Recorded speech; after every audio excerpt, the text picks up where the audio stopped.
Hello friends, આજે આપણે બાળકો માટે એક નવો જ નાસ્તો લઈને આવ્યા છે। આ નાસ્તો તમે બાળકના લંચ બોક્સમાં કે પછી એમને પણ નાસ્તામાં તમે બનાવી શકો છો।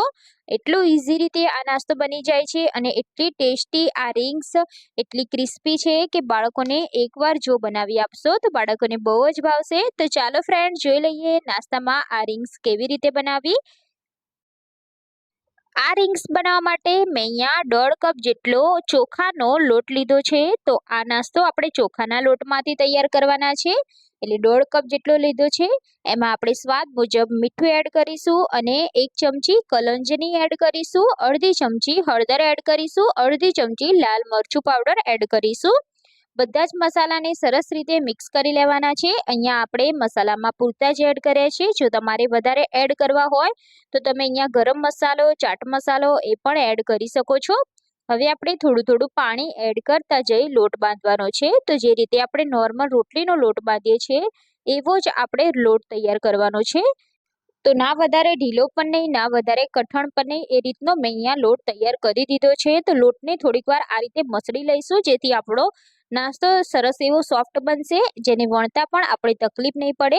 તો અહીંયા લોટ મેં સરસ રીતે બાંધી દીધો છે। તમે જોઈ શકો છો કે લોટની થિકનેસ આપણે આ રીતની રાખવાની છે।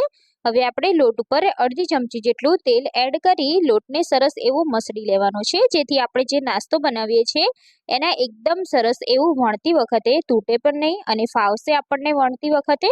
તો આપણે થોડું તેલ લગાવી આ રીતે એને મસળી લઈશું। તો લોટમાંથી આપણે પૂરીની સાઈઝનું એક ગુલ્લું લઈ લેવાનું છે અને આ રીતે ઓરસિયા ઉપર આપણે આ ગુલ્લાને રોલ કરવાનું છે। તો આ રીતે આપણે હાથેથી તેને મસળતા જવાનું છે। જેમ જેમ તે લાંબુ થશે તેમ તેમ તે પતલું થશે અને બને ત્યાં સુધી આપણે પતલું આ રીતે રોલ કરવાનું છે।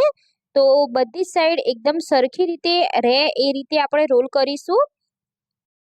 તો મોટી સાઈઝનો રોલ થઈ જાય પછી આપણે તેને આ રીતે ફોલ્ડ કરી દેવાનું છે। તો જે રીતે આપણે રિંગ્સ જોઈ છે એ જ રીતે આપણે આ લોટમાંથી રિંગ્સ તૈયાર કરી દેવાની છે। તમને લાગે કે અહીંયા તૂટી જાય એવું છે તો ત્યાં એકદમ સરસ એવું ફોલ્ડ કરી દેવાનું।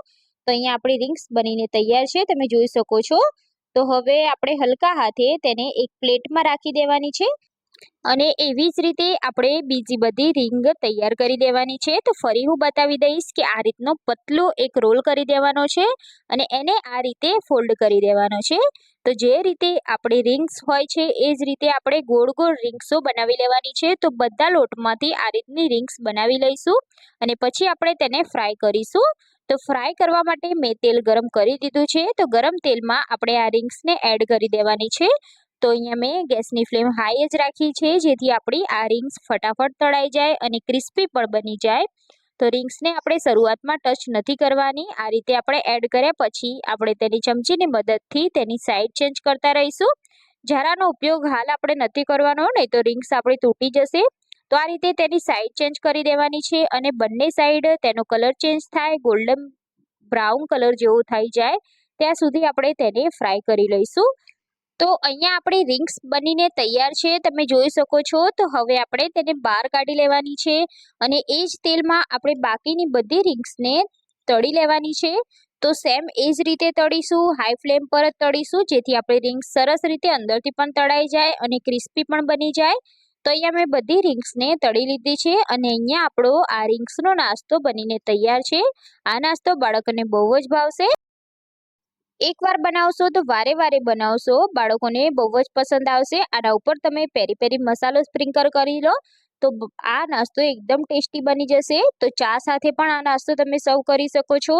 તો ફ્રેન્ડ્સ, તમને આ રેસીપી કેવી લાગી એમને કમેન્ટ કરીને જણાવજો। રેસીપી સારી લાગી હોય તો તમારા ફ્રેન્ડ્સ સાથે શેર જરૂરથી કરી દેજો અને ચેનલને સબસ્ક્રાઇબ ના કરી હોય તો સૌથી પહેલા ચેનલને સબસ્ક્રાઇબ કરી લેજો।